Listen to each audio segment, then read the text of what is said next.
gentlemen, good day and welcome to Expleo Solutions Limited Q2 FY24 earnings conference call. As a reminder, all participant lines will be in the listen-only mode, and there will be an opportunity for you to ask questions after the presentation concludes. Should you need assistance during the conference call, please signal an operator by pressing star and 0 on your touchtone phone. Please note that this conference is being recorded. I now hand the conference over to Ms. Asha Gupta from E&Y Investor Relations. Thank you, and over to you, ma'am. Thank you, Seema. Good afternoon to all participants in the call. Welcome to the Q2 FY24 earnings call of Expleo Solutions Limited. The results and press release and presentation have been already mailed to you, and you can also see the same on the company's website. In case anyone does not have the copy of press release and presentation, please do write to us and we will be happy to share with you all. Representing the management today, we have Mr. Balaji Vishwanathan, Managing Director and CEO, Mr. Desikan Narayanan, Chief Financial Officer, and Mr. Pariyakarupan Palaniappan, newly appointed CFO. Balaji will start the call with a brief overview of the quarter gone by, which will be then followed by Desikan, who will be getting into detailed financials. After that, we will open the floor for Q&A session.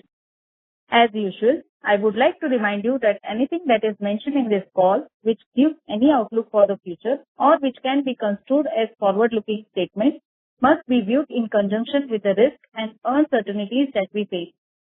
These risks and uncertainties are included but not limited to what we have mentioned in the prospectus filed with the SEBI and subsequent annual reports, which you can find it on our website. Having said that, I will now hand over the call to Mr. Balaji. Over to you, Balaji. Thanks, Asha. Good afternoon to everybody who has joined the call. Thanks once again for taking the time. The Q2, July to September quarter financial results were closed yesterday during the board meeting. We have had some positive momentum during the quarter compared to the previous quarter, where we showed a marginal decline in our revenues. However, we still have pressures on our profit margin. This quarter, primarily the profit margin is around, bench and some of the investments that we have done on people. So the people cost is slightly higher, and the training costs and upskilling costs are slightly higher. There are also some impact due to some one-time costs that which we had to incur in terms of consultancies and other stuff. But overall, we are the overall business pipeline looks reasonably good, but will be a little soft in the next couple of quarters, in line with what you see in the overall industry as well. We have signed some good engagements in this quarter, primarily on the digital space around DevOps and some part of digital transformation projects that we have signed. But the larger deals are still in the works, and that is one of the challenges that we are trying to address. As the customers start getting more budgets and increase their discretionary spends, which they are approaching with a little bit of caution in this particular time. We had some challenges with the cash collection cycle for the last quarter because of some of the larger payments getting delayed due to some procedural challenges. But subsequently, during the month of October, most of them have been collected, and we are in the range of around 85 to 90 days now, which is our expectation is closer to the around 80 days range, and we are very close to that the target in terms of DSOs as well. I'll now hand it over to Desikan. He's unwell, but we'll try and cover a bit of what we could talk about in detailed financials, but more we will try and answer during the question and answer session. Over to you, Desikan. Yeah. Thanks, Balaji. Good afternoon to all. I will walk you through the quarterly performance. We will start with the quarter-on-quarter performance. The performance has been almost flat. The revenue for the quarter ended at 234 crores against 225 crores in the previous quarter, 4% up. EBITDA margin was at 15.1% against the previous quarter of 15.4%. EPS slightly increased to 13.2 against 13.0 in the previous quarter. On the cash balance, as Balaji was mentioning, we ended up with a cash balance of 129 crores against 164 crores in the previous quarter. The DSO was almost flat at 119 days compared to 118 days in the previous quarter. It is important to note that we had a record collection in October. It's gone around 126 crores. If I apply that in the DSO, it will be in the range of 85 to 90 days. Our cash balance in around the end of October is around 177 crores. Now we'll talk about the year-on-year for the same quarter. It's a 6.6% increase. We ended up with a revenue of 234 crores. Worth note that we had a one-time revenue in the previous year same quarter for an amount of 106 crores.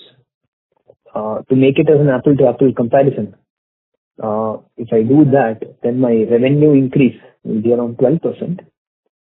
And since this revenue did not have any cost related to it, as it was due to change requests accepted by the customer after a long follow-up, the comparable EBITDA margin for the previous year same quarter is 17.4% against 15.1%. So the drop is mainly due to the payroll increase last year this year. The net cash balance last year same quarter and the current year is almost the same 129 crores. With this, I'm opening it for a Q&A session. Please go ahead. Yeah, I'd like to take this opportunity to thank Desikan. Desikan has decided to move, and he's been with us for close to 8 years and almost 5.5 years as the CFO. I'd like to thank Desikan for all the help and support, and then running the organization as a CFO. And I would also like to welcome Periya Karuppan Palaniappan, or what we call him as Money, as the new CFO who will take over from the 1st of December onwards. Money comes with extensive experience in financial planning, analysis, and many other finance functions. He was with Fractal Analytics prior to joining this, but he has worked with multiple other technology services companies in the past. So thanks, Desikan, and welcome, Money. So over to the Q&A session. Thank you very much, sir. Ladies and gentlemen, we will now begin with the question and answer session. Anyone who wishes to ask a question may press star and 1 on their touchtone telephone. If you wish to remove yourself from the question queue, you may press star and 2. Participants are requested to use only handsets while asking a question. Ladies and gentlemen, we will wait for a moment while the question queue assembles.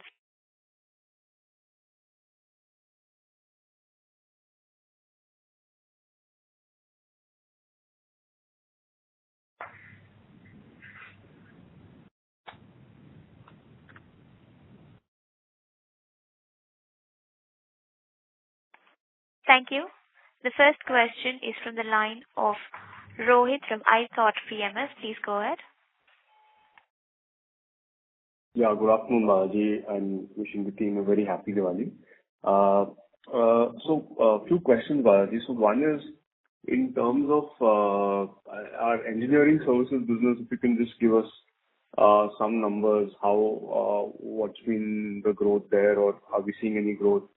If you can just share some numbers of that division first, and then I'll get to the other questions. Sure. Hi, Rohit. Thanks for the wishes and wish you the same. So, in the engineering services business, there are two parts to it. One is what we do here locally within what we call it as the India-Asia markets, and what comes from the group. The growth in the engineering services of the business that is transferred from the group, there has been significant growth. We've seen good traction in the last 6 to 9 months of after. That is probably the share of the group revenue is increasing primarily because of what has been transferred from the engineering services rather than the technology services, where we have seen a decline even from the group business as well. As far as the direct business is concerned, we certainly see some slowdown in engineering services as well. We are not seeing the same amount of traction as what we used to have, in the previous years. because most of the work that we do in the engineering services in the direct market is not so much in the digital space like what we had mentioned earlier, and that particular segment is certainly not growing, and it's almost flat, and in some specific segments around the production engineering, there has been some amount of decline as well. Sure. So, I mean, possible to give any numbers in terms of what are we doing? Because we used to give out numbers from a subsidiary standpoint when we were not listed. So, would you be able to share some numbers as to what the engineering division is doing right now? And also, right now, broadly, what would be the share of digital versus or mechanical kind of engineering services in our portfolio today, a combined direct versus our business from the group? Yeah, I'll probably try and give it at an approximate range rather than getting into specific number per se, and we'll probably try and restrict it in the millions, or rather euro millions rather than in rupees. So the engineering revenue, typically what we do in the direct business, that is what we do directly with the customers, end customers, normally has been in the range of around million or so in a month. Million euros per month is what our normal revenue is, which is approximately 8.5 to 9 crores. Is what our range used to be earlier in the direct business, and that is now almost dropped by a little over 10%, and it's in the range of around 850 to 900 K per month, or approximately 7.5 to 8 crores per month. And the group business, we normally try and count it with the number of headcount rather than just the revenue, but the range is that we were close to around 550 to 600 people delivering for the group, in terms of build headcount last year. And this year we are close to around 800 people doing the same amount of business. So close to around 20 to 25% growth in the engineering services business that we do for the group. Got it. And so I think so roughly you can say, based on the numbers that you've given, about 40% would be direct business and the remaining would be a group business in engineering services. Would that number broadly be correct? Yeah, this time it is probably even lesser. It's probably right. 1/3 is the direct business and 2/3 is the group business in the engineering services. Right. And sorry, what the other part was around digital versus more mechanical kind of engineering services, or non-digital, if you will, on the engineering services side of the mix. So the production engineering work that we do, production or mechanical engineering work we do, earlier used to be around 70% of the business and 30% was on embedded and digital services. Right now it will probably be around 60% versus 40%.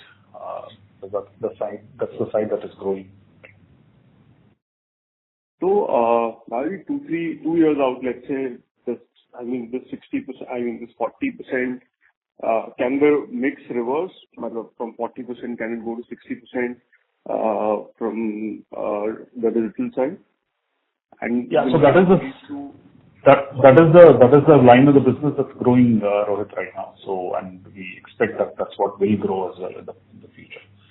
And our expectation is that it should be 60/40 or 70/30, maybe in a couple of years' time. And will that also have an impact on the margins over that time, 2-3 year period?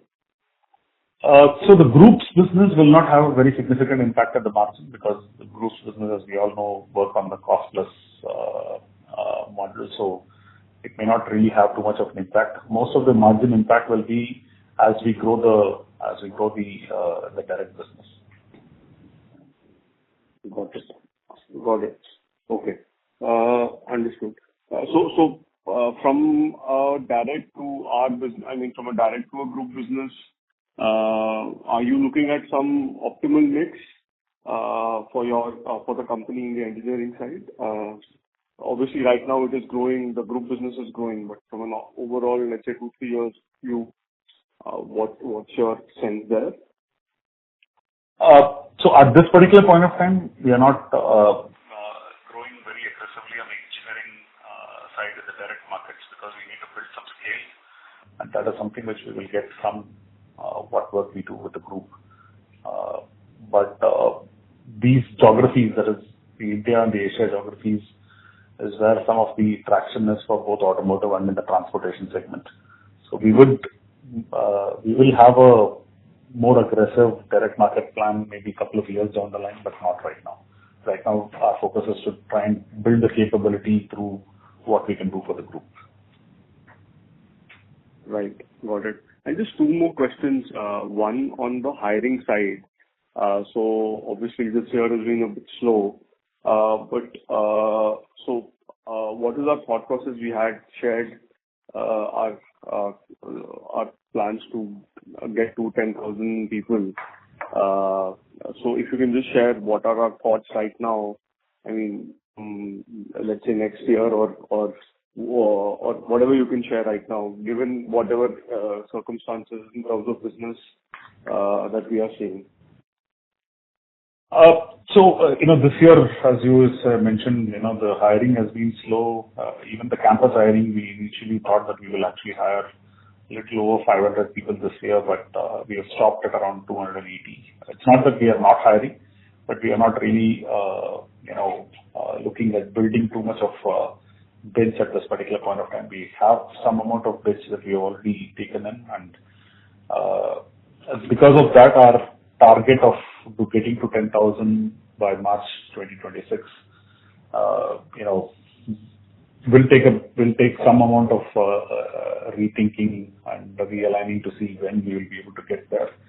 But we are committed in making that investment. We are also making some capital investment in expanding into new premises. We are also trying to look at changing our work policy, similar to what some of the other tech companies are doing, of how much we need to work from office to how much we need to work from home. We'll never go to 100% work from office, at least not in the near term. But in terms of having larger, physical presence, which will actually help us in building our talent and, retraining and reskilling, we are looking at that as well. So the hiring plans as of now, we are taking it quarter by quarter. We are not making a very long-term commitment on what kind of hiring we are going to do. But the expectation is by the first quarter of next fiscal, which is the April to June quarter of next fiscal, hopefully we should see a more clearer trend on where our customers are likely to spend and how they are likely to spend and from which geography they are likely to spend, which will actually help us in forming up the plans for the subsequent quarters after the first quarter. Sure. And just last question on margins. I'll join back in the queue for more questions. So, I mean, this quarter we saw a very sharp jump in the other expenses. I think you alluded slightly in terms of your opening remark that there were some consulting expenses, etc., which go there. But I mean, just can you just explain, like, other expenses that we used to report were around 55-56 crores post the merger, but it's now jumped to 60 odd crores. So are there any one-offs here, or is it something else? If you can just explain that. And I mean, how should we think about margins in the probably coming quarters? I'll probably give it at a high level. So we are quite confident to be there in that 16 to 18% range that we talked about in terms of EBITDA. There is no specific challenges that I see in getting there to that particular target number. Like what you mentioned, we have had some amount of transformation expenses, some consulting expenses which we have incurred the last couple of quarters. And there are also some rates and taxes which got adjusted as well, so which is what is showing in the other expenses in some cases. I'll have Basic and explain a little bit more detail, but our expectation is that we should be in that, we should be comfortably in the 16 to 18% range going forward. Yeah, with respect to the other expenses, couple of things is like one is we had some training expenses which we did during the quarter that slightly increased, and one more aspect is the travel expenses. We did have quite a big travel on the Middle East side, with that side, which has contributed to increase. Of course, we will have some revenue impact also, but majorly this is on-site presence asked by the customer is in.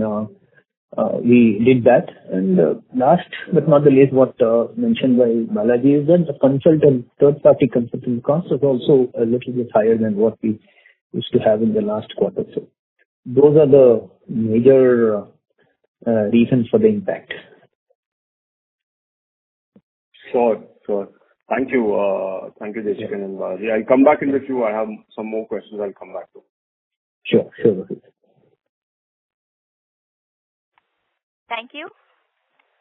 We take the next question from the line of Faisal Zubair from HG Hawa and Company. Please go ahead, sir.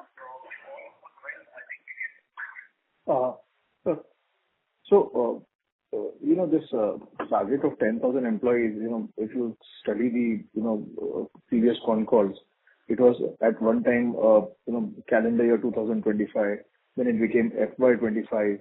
And, why don't we have a clear, yes or no answer to this, whether this still remains a target or no? That's one. Second is, we are after all a very small company, but yes, with a very strong parent. So why are we not, attempting a bigger revenue growth and, rather than, trying to hide behind the macro, tailwinds or headwinds? I'm not able to figure out why we are not hiding behind anything at all, Mr. Hawan. So that's something.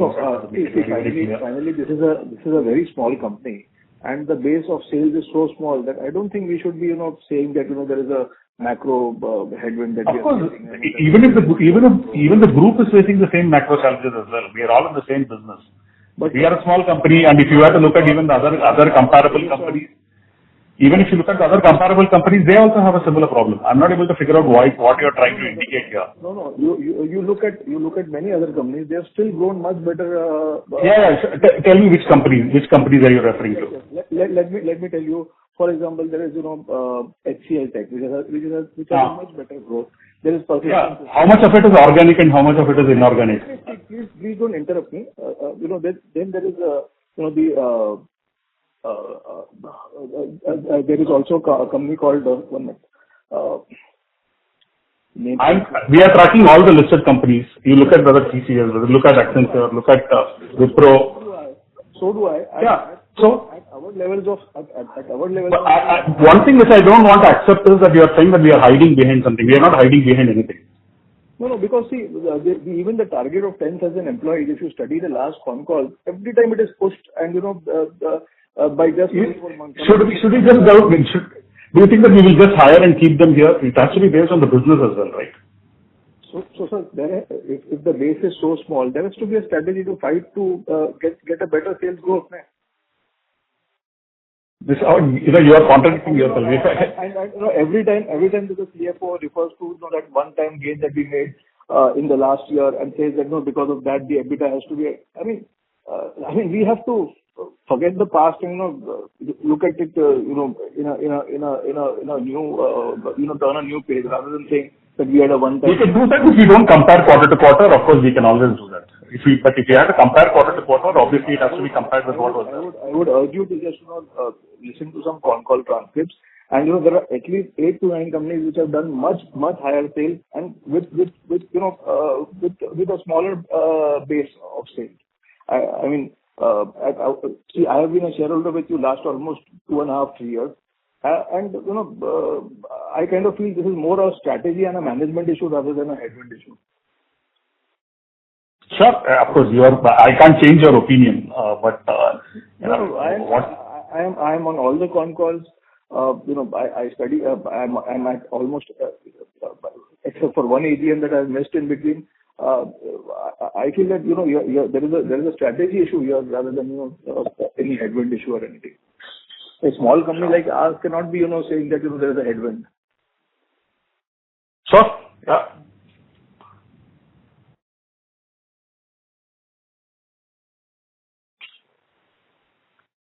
Thank you.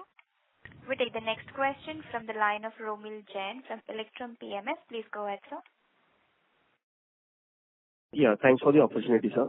Sir, I just want to understand more on the order booking side. So, I don't know if you can share that data, but it would be great to understand what kind of order book do we have right now, and how it has grown, maybe quarter-on-quarter or YOY in the last 1-2 years. And how does the pipeline, going ahead looks like, so that, we can understand the prospects over the coming quarters. Jessica, do you want to take that? 1 minute. Yeah. Can you hear me? Yes, sir. Yeah. See, on the pipeline per se, of course, next quarter will be a little bit slow quarter. Combination of markets going down a little, and also you have a lot of vacation coming in, so that will have an impact on that. And one more aspect which we mentioned in our write-up is that the customer is seriously looking at how not actually getting into a big kind of an investment. They are going slow. They wanted to look at the market and do investment. That has impacted us in the pipeline side, but it is not that bad. There is a drop, but compared to this quarter, next quarter will be a little bit softer, and we expect that to increase in the calendar year, that is Jan to March, considerably. That is the one thing which we are looking at. And since Jan, most of the company in the US and the Europe will look at coming out with a new budget, which they are going through now for 24. We see that will grow. If you take into technology and engineering, we see that technology has softened, but engineering is doing decently good. We need to wait and watch for the subsequent quarter. And we don't see that it will drastically drop, but there will be a softening happen in the next 2 quarters.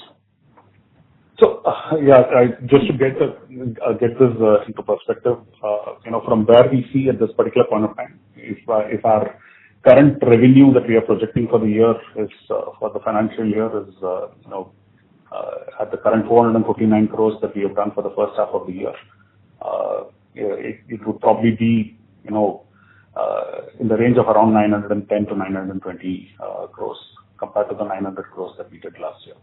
And out of that, 900 to 920 crores, the order book looks pretty much confirmed for, say, 850 to 860 odd crores, and the remaining 50-60 crores is something which we need to build over the next 2 quarters per se. And if I were to look at how it was in the past, normally anywhere between 90 to 92% is the confirmed order book every quarter, and the remaining 7 to 8% is what we accrue organically during the course of the quarter as we add. And if I were to look at the starting of the year to the end of the year, normally we start the year with approximately 50 to 55% confirmed order book, and as we grow during each quarter, we add the remaining 45 odd %. So if that gives you what Jessica mentioned and what I mentioned is how you could probably put that into perspective. Okay.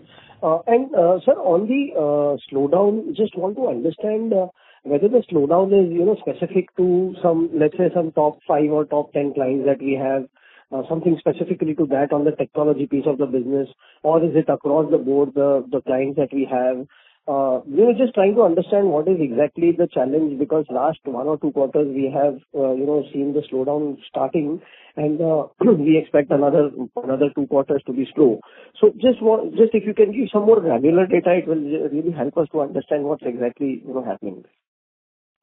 So the challenge that we have is that we don't have any of the existing customers significantly slowing down, but they are not growing either. So that is because, most of the engagements we look at, we expect a certain amount of growth in our existing customers, and then we want to add new customers. The challenge is that the existing customers, the growth has not been in the range of what we expected normally. It's not in the double digits, that's what we see. And the new opportunities are smaller than what we expected.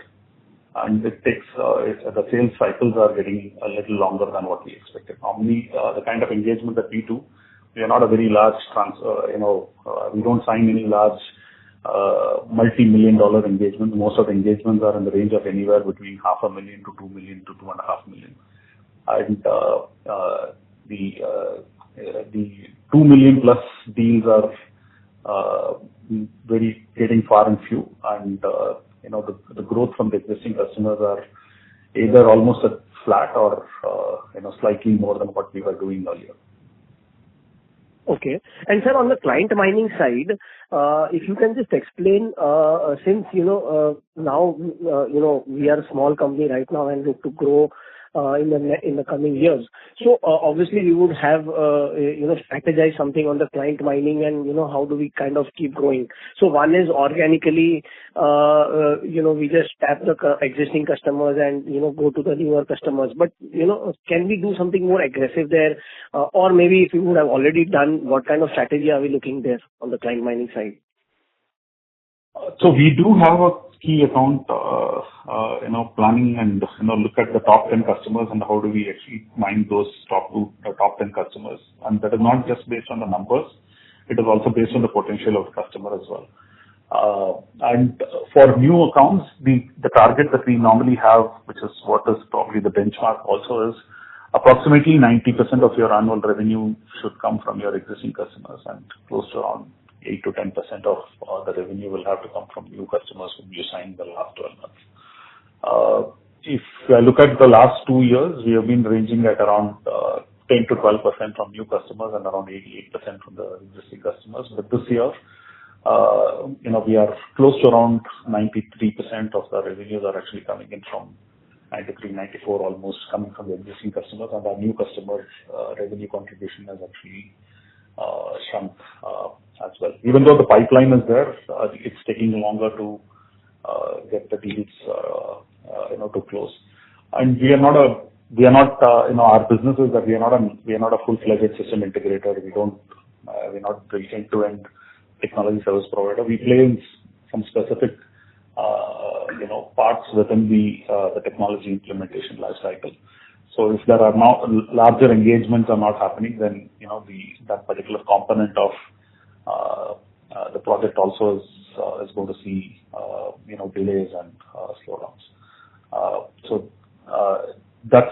And as customers start spending more on transformation program, legacy modernization, moving to cloud and other stuff, then it will basically be that particular segment should start growing as well. Sir, in spite our digital revenues have increased... Mr. Jain, may we request to join the question queue? Ma'am, this is the last question. We hardly get chance to speak with the management, even on a personal basis. So just last question from my side, please. Sir, the digital revenue has increased. Still we haven't seen that translating to the margin benefit.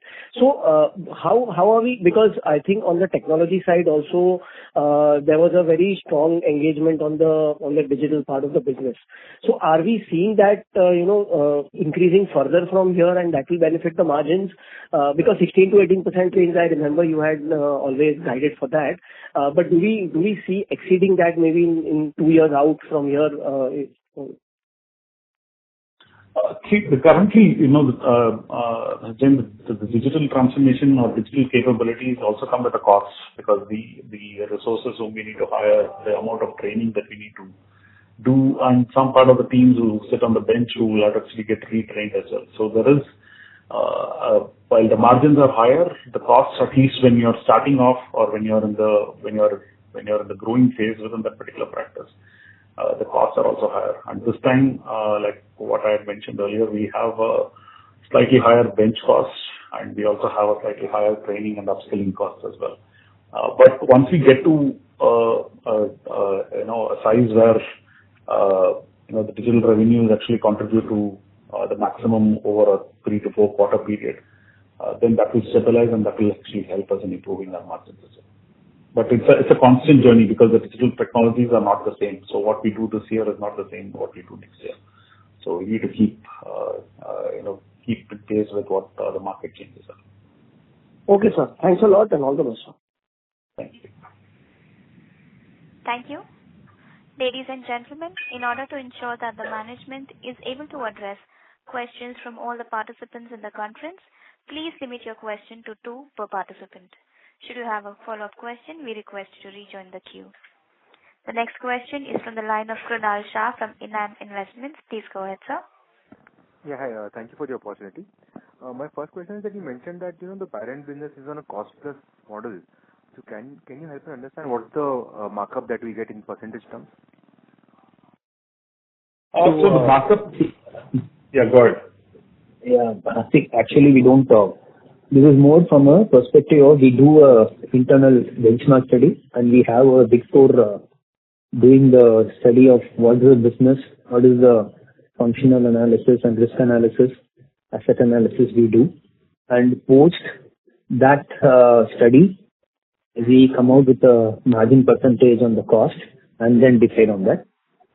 It's more very specifically, it is an arm's length pricing. Of course, I could not reveal the percentage of margin, but it is based on the study done by the Big Four, and we follow that because as a India, it is not only restricted to the India business. Group looks at it as at a global level. We do a global transfer pricing study and also a local transfer pricing study, which will come out with this kind of a number. So that is it. Band that you guide for in terms of EBITDA, or would it be lower than that? It will be around that, but yeah, it will be around that. Yeah. Got it. Second question was on the management change. So Mr. Prashant has resigned. So could you elaborate a little bit on what has happened, why has he resigned? Why he has resigned, I think he'll probably be able to give you that answer. Unfortunately, he's not there on the call today. So the management changes are evolving, and we also have a group level management org structure change as well. Okay. With those group org structure changes, there is more ownership on how do we deliver some of the global capabilities from each one of the locations, and how the global capability leaders or people who are there in the respective countries will actually contribute more to India. With that, that's one of the reasons why some of the roles in the respective countries also have some amount of responsibility changes, and that could also be one reason. And the other one is, of course, what kind of prospects and opportunities that are available in the market as well. Okay, got it. And just but we have a strong leadership team under Prashant, and I will manage this responsibility directly. Okay, sure. And Hello, Mr. Krunal. The line for the current questioner is disconnected. We take the next question from the line of Mr. Rajesh from Banyan Capital Advisors. Please go ahead, sir. Thanks for the opportunity. So one question is, basically you were talking about earlier that there were consulting expenses and training and reskilling expenses. So is this going to be structural in the sense that it will continue for next several quarters, or was it one-off in this quarter? And if it was one-off, if you could quantify what that amount is. I think when Balaji was mentioning about it, he was mentioning about the other expenses. It's currently at the range of 61 crores compared to 6 crores last quarter. And our training is something which has increased, and the travel has increased. On the basis of travel, that will have a flatten. It will flatten in the next quarter because we'll not have much travel coming in next quarter. due to the holidays and things. But on the training side, it will soften in the next quarter compared to what we did during the quarter. So I'm expecting the cost to be in the range of 58 crores to 60 crores. That's the way I look at the cost to be coming out in the next quarter. Okay, and that is sort of the baseline that we should think about going forward, as opposed to what happened this quarter. See, the one thing we always mentioned very elaborately about the digital part of the business is that we whenever we think about a training to be done, we always think about whether there is a revenue generating capability is there for our investment, what we do in training. So that is something which always we look at before getting into a training or before deploying the hire and train deploy people. So that aspect we ensure, then only we invest in training, otherwise we don't do it. I mean, the current state of things, even though the digital revenue is growing, it also contribute to the new technology, and we need to be updated in those technology and to get right people for that technology. And obviously technologies are dynamic, and we need to have some kind of investment we need to do for getting those business. And having said that, if you look at even in the quarter and the coming quarter, we see more of digital business which is getting our revenue into a flat kind of a thing. So that way, now the dynamics are changing. The traditional QA kind of business is not that much growing, and digital is growing. For that, we have a certain investment which we need to make. That is a combination. But we wanted to restrict it only, and we are always very mindful about investing on training to ensure that we do get a return on that investment. That's the way we look at the training as well as deploying people or including people. So, and Rajesh, just to add to what Desikan said, that, what we look at is what are these other expenses that we are spending as a percentage of cost and as a percentage of revenue as well. In some of these quarters where, we have to make the investment for, in anticipation of some business in the future, the cost goes a little higher. But generally we try to remain within the range of both, the other expenses in terms of costs and in terms of revenue. Understood. And my second question, Balaji, is that the guidance you gave for this financial year revenues, does that include anything inorganic, or this is purely organic? And let's say if you do any acquisitions between now and March, that would be an additional revenue. That's right. Yeah. This is only organic. Inorganic, we don't know. We can't expect what is likely to happen. Okay. And are there any inorganic opportunities that you think we can convert in the next 6 to 12 months? As part of our normal business, Rajesh, similar to what we did last year, we are looking at options, but we are not sure as to whether there's anything that is going to materialize before March. We are working on a few which is in line with what our strategy is and the size that we are looking at. But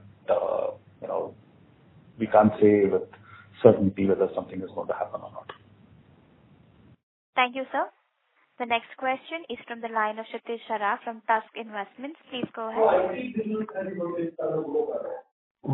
good afternoon. I have one question on I'm sorry to interrupt you, sir. There is a lot of background noise from your There is a lot of background noise, sir. I'm not able to hear you. Sorry. So my question was, in terms of the scale up, when you say you are looking to go to 10,000 employees and build capabilities for a direct business later on, what are the kind of capabilities you're investing in or looking to invest in, which would give you probably the long-term annuity deals which would go beyond 1 to 2 million deal values? And sort of how do you plan the journey from here to, let's say, 2, 3 to 5 years from now?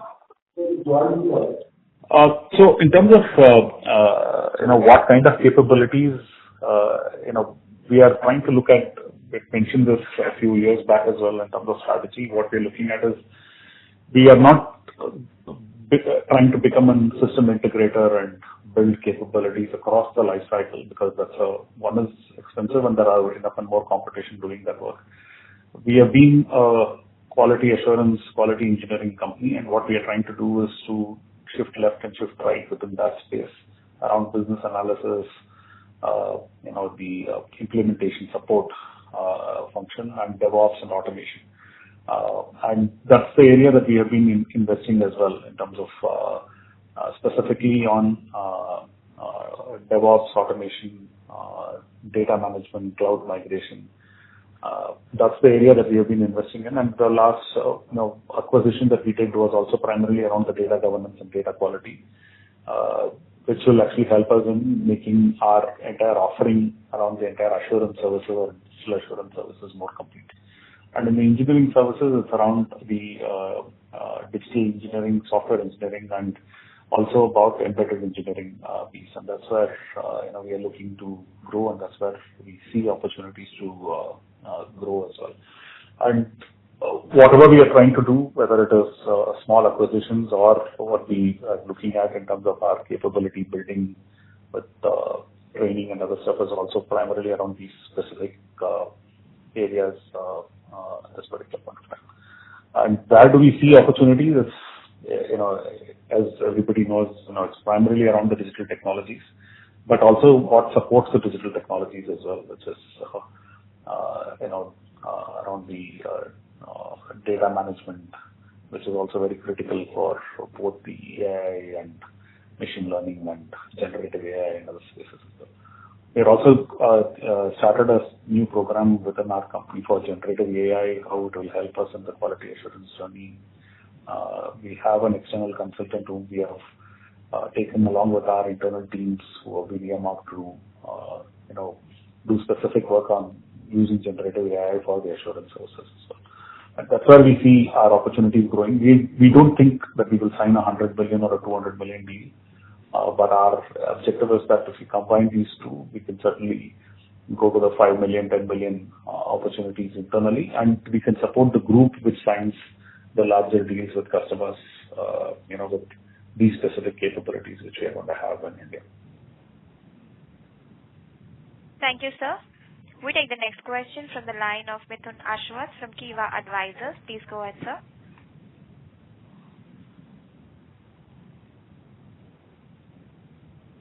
Hello? So, Mithun, your line is in the talk mode, sir. Please go ahead with your question. As there is no response from the current questioner, we'll move on to the next question from the line of Amit Tawani, an individual investor. Please go ahead with your question. Hi, Balaji. Thank you for taking my question. So, the first thing is that can we get some more granular details, like how much was the growth in automobiles and how much was the growth in financial services? Because I don't think there is that much granularity in the presentation. Just give me one moment. Basically, do we have the industries covered in that? We did have one slide showing about how much is technology versus engineering and what is the mix of both quarter on quarter and year on year same quarter. Maybe that will provide, and where engineering is majorly for auto, aero and transportation business, and technology majorly capture the BFSI. So I think that will show you the mix change during the quarters. That can give you an idea about how the engineering part of business is running and also the technology part of business is running. That may give you a view of it. Can you give a sense of how the market is performing versus how we are performing? Because what I am noticing is that people who are in aerospace and in automobiles are doing exceptionally well. So is there? We can certainly share. We can share the next level of detail for this particular quarter or for the first half of the year in terms of how it is. But like what I mentioned at the beginning of this call, The business that is coming in for auto and aero from the group to us, we have seen significant growth in this half of the year compared to what we have been able to sell directly in these markets. Amit, also the other thing is that when you look at auto and aero, what you do locally for the Indian customers, the margins are relatively lower. So it's better the way we look at it is that it's probably easier to build a capability for the work that we get from the group, rather than doing it locally here, because most of the aerospace business is either coming in from Europe or from the US. That's where the quality of the work and also the margins that you do is also higher. And that's something which we are not operating at this particular point of time, because Europe is managed through the group and that's growing. And US we are not a predominant player at this particular point of time in that market, and we haven't really done that investment to grow in that particular market so far. But we can certainly share with you what the group versus a direct trend, for the first half of the year. Thank you, sir. The next question is from the line of Mithun Ashwa from Kiva Advisors. Please go ahead. Yeah. Hi. My question is more a little bit in terms of what is your strategic thinking at the global level. I think Rajesh was on some calls before, but just the thinking of the group of why merging all these businesses into this company, the Pune-based business which is unlisted, because we were delivering maybe stronger margins and growth when we were standalone, and the expectation was with the merger you could grow even faster. So I just wanted to understand, because I think when Rajesh was on the call, he was talking about India being a very important destination for outsourcing, and obviously you piggybacking on that growth. So I just wanted to understand from the group level, what is the thinking of the Indian entity, because there were some reports that there could be an exit of this India business as well in the newspapers. So I just want you to put to rest if that is not true, and where this is going in terms of the next 3 to 4 years. And maybe if even Rajesh can be on the call next time, it will help minority investors to get an understanding of what is the strategic direction of this listed company. Sure. I'll try and answer this. I obviously can't talk about the speculation on the group exiting India business and other stuff, because that's something which I'm not aware of, and neither not even the wildest of dreams we came across those kind of thoughts. Of course, there were some media reports about somebody buying us, but that was not only for India, is what my understanding is. But nevertheless, the group strategy is that they have 3 best-show centers: India, Morocco, and Romania, or India, Romania, Morocco, in that order. And whatever group's business that they want to best show, because that's what the customers' demands are, and that's where both the cost and the scalability advantages. India is not being looked at only from a cost perspective, but also scalability. And the expectation is for the group's business to grow in India. And I had mentioned, when we were talking about the merger as well, that when the merger happened, the group business that we were doing was approximately 25%, 25 to 26%, and the direct business was around 74%. And by 2025, the end of financial year 2025, which is March 2026, we are expecting that the group business will be 45% and the direct business will be 45%. Which doesn't mean that the direct business will not grow, but the group business is supposed to outgrow the direct business by that much. The group business, even though might not be at a much higher margin, but it is a far more safer and a lesser cost work for us, because we don't really have to invest in the sales element, and that's what the plan is as well, and that particular strategy still stands. And we at this particular point of time, as of first half of this year, the group business is approximately 33%, so it's grown from around 25-26% to 33% of the total business. And the direct business, unfortunately for this 2023, has not really seen a significant growth per se. But we are still growing in a marginal 2-3% per quarter range in the direct business, which will translate to a little over 10% in the direct business growth. But the group business is growing faster in terms of headcount, and that's what the plan is. I'll certainly request Rajesh to be there in the call, for February 2024. Hopefully, he should be here during that time, but I'll certainly request for him to be there to answer any questions and concerns. My next question was just on, obviously maybe because the group business is becoming a larger portion, is it difficult for you to kind of model what kind of growth your company is going to deliver? Because on a quarter-to-quarter basis, there is a bit of variation, and actually this quarter you saw some quarter-on-quarter growth in revenue, despite you guiding for maybe kind of a subdued quarter. So I just wanted to get a sense on that. And are we at the worst in terms of the margin picture?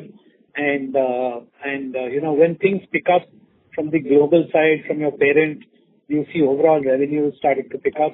And also wanted to know whether the parent has any exposure to the US and they still haven't made that step. So just wanted your thoughts on that.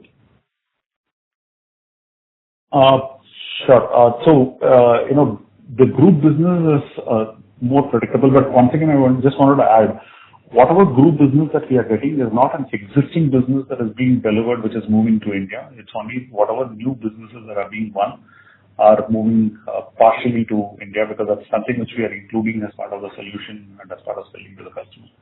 The existing business moving into India is a little slower, because I mentioned even earlier as well, because the markets in which we operate in the group are more protected markets.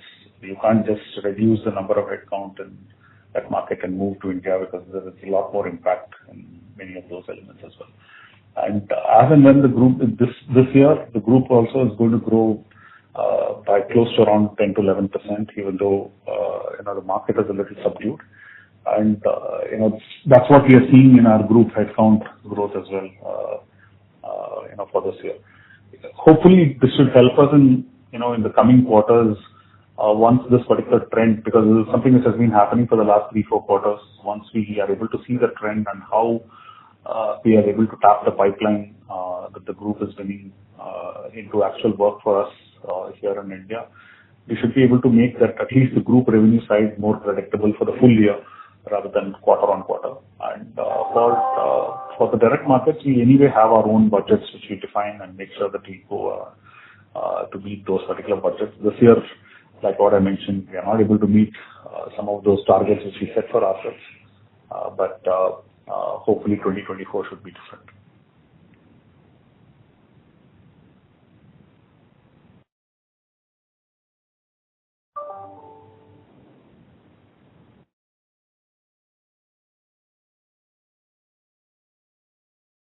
Hello? Hello?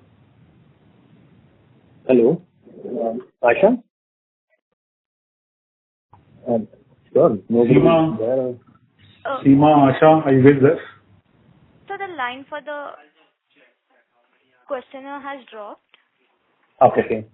We can take the next question. Our next question. Yeah, we can keep this as the last question now. Okay.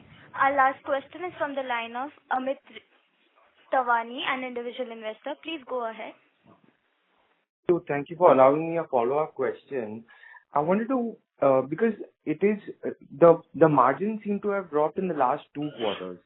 Is it related to some wage hike that we have taken this year that is not been able to that we've not been able to pass on, or is it related to some rate reduction that has happened from the client front? Can you give us some color there? Sure. So, the first point is right, because last year, as we all know, 2022 to 2023, there was a significant amount of wage increases that we had to go through during 2022, which is impacting us in 2023 as well. And obviously, there is a lag between when we do the wage increase to when we'll be able to translate that to the customers. But that's only one part of it. The other part is, this year, considering what we were not expecting that the year is going to be slow, so we made some investment on talent, people, bench, the stuff, which also is contributing to some part of the cost. And the other one, Jessica, do you want to add? I'm not sure about that, the rates and taxes piece. Do you want to add anything more beyond the people cost piece? No, on the people cost, of course, we did have, compared to the last year, the current year, we have increase in the headcount. And also, it also contribute with the increase in headcount and also, sorry? Not just increase in headcount, but the cost per headcount as well, particularly in the digital. Exactly. No, I was about to. The increase in headcount.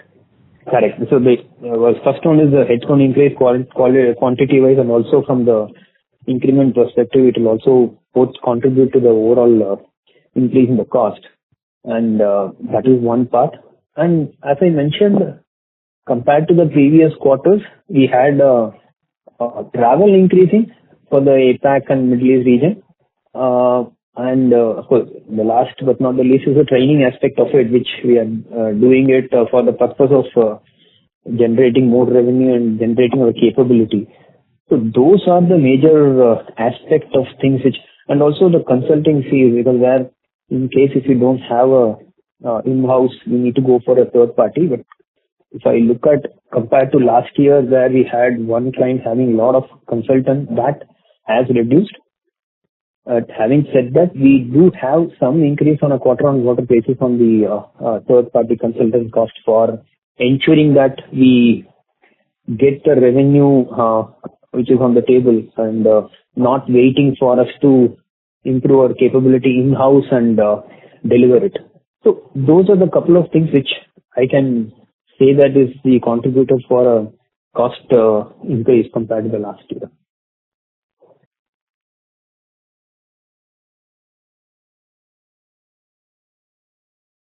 Hello? Hello? Akshay? Amit, are you there? Hello. Yes, I'm very much there. Hello. Oh, okay. Yeah, hello, please. Yeah, can you hear me? Yes, we can. Yeah, now we can. Since that we have realized that the demand is not as per our expectations, do we expect to go little slow on hiring in the future, or are we still looking to hire? No, we are taking that quarter on quarter now, because I mentioned this earlier in one of the other questions as well. Earlier, we were planning to do almost 500 people to be hired from the campuses. We reduced it to 270, because we are not seeing the same level of demand. And even the other hires, we are actually taking a look quarter on quarter rather than hiring well in advance. But that obviously that will also impact our ability to grow in the future. So we are trying to balance between the two. Thank you, Balaji. Thank you so much for your replies. Thank you so much,